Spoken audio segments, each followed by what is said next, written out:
Hello friends, ഇന്ന് നമുക്കൊരു kurti fabric കാണാവേ. മീഷോന്ന് ഞാൻ വാങ്ങിച്ചിട്ടുള്ള കുർത്തി ഫാബ്രിക്കാണിത്. ഇത് വളരെ ബഡ്ജറ്റ് ഫ്രണ്ട്ലി ആയിട്ടുള്ളതാണ്. അപ്പോൾ ഇതിൻ്റെ ഡിസൈൻ എങ്ങനെയാണ് വരുന്നതെന്ന് വെച്ചാൽ ഒരു സ്ട്രൈപ്പാണ് ഇതിൽ വരുന്നത്. സ്ട്രൈപ്പ് എന്ന് പറഞ്ഞാൽ ജസ്റ്റ് ഒരു ലൈൻ മാത്രമല്ലാതെ ഇതിൻ്റെ ഇടയിൽ ത്രെഡിൻ്റെ ഒരു ഡീറ്റെയിലിങ്ങും കൂടി കൊടുത്തിട്ടുണ്ട്. അതിൻ്റെ ഇടയിലായിട്ട് ചെറിയ ചെറിയ സീക്വൻസുകളും കൊടുത്തിട്ടുണ്ട്. അപ്പോൾ ഒരു ലോങ് സൈറ്റ് ലുക്ക് എന്നുള്ളത് ക്യാമറയിൽ അത്ര വിസിബിൾ ആണെന്ന് അറിയത്തില്ല, പക്ഷെ നമുക്ക് ഇപ്പോൾ കാണാമല്ലോ. അതായത് ഒരു ലൈസിങ് ഈ ഗ്ലിറ്റേഴ്സ് വരുന്നതുകൊണ്ട് അല്ലെങ്കിൽ ഈ സീക്വൻസ് വന്നതുകൊണ്ട് അതിനൊരു ലൈസിങ് എഫക്റ്റും കൂടി ഉണ്ട്. അപ്പം നമുക്കത് നല്ല ഭംഗിയുണ്ട്. അത്യാവശ്യം നല്ല വീതിയും കിട്ടുന്നുണ്ട്.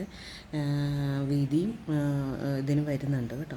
അപ്പോൾ ഒരു നല്ലൊരു കുർത്തി നമ്മുടെ ഒരു ഡിസൈനർ ചെയ്ത് തന്നെ നമുക്ക് ഉപയോഗിക്കാനായിട്ടും നമുക്ക് തയ്ക്കാനായിട്ട് സ്റ്റിച്ച് ചെയ്യാനായിട്ട് പറ്റും. അപ്പോൾ ഇതിൻ്റെ ഒരു റേറ്റ് വരുന്നത് ഞാൻ മീഷോന്ന് എടുത്തത് 180 റുപ്പീസിനാണ്. 180 റുപ്പീസിന് 2.5 മീറ്റർ കുർത്തി ഫാബ്രിക്കാണ് വന്നേക്കുന്നത്. ഒരു നല്ല ഭംഗിയുള്ളൊരു ഷെയ്ഡും കളറുമാണ്. ഞാനൊരു ഗ്രേ കളറാണ് എടുത്തേക്കുന്നത് കേട്ടോ.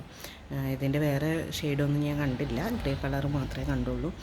അപ്പോൾ ഇതൊരു കുർത്തിയുടെ ഫാബ്രിക് വരുന്നത് ഒരു ഖാദി കോട്ടൺ ടൈപ്പ് തന്നെയാണ് കേട്ടോ. നല്ലൊരു കുർത്തി ഫാബ്രിക്കാണ്. അപ്പോൾ ഇതിൻ്റെ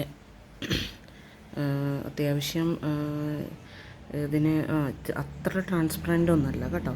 ട്രാൻസ്പെറൻ്റ് ആയിട്ടുള്ള അത്ര നേരത്തായിട്ടുള്ളതല്ല, അത്യാവശ്യം കട്ടിയൊക്കെ ഉണ്ട്. അപ്പോൾ ഇതൊരു നല്ലൊരു പ്രൊഡക്റ്റാണ്. 180 റുപ്പീസിന് നമുക്ക് നല്ല യൂസ്ഫുള്ളായിരിക്കും. എല്ലാവരും ഒന്ന് ട്രൈ ചെയ്ത് നോക്കണേ.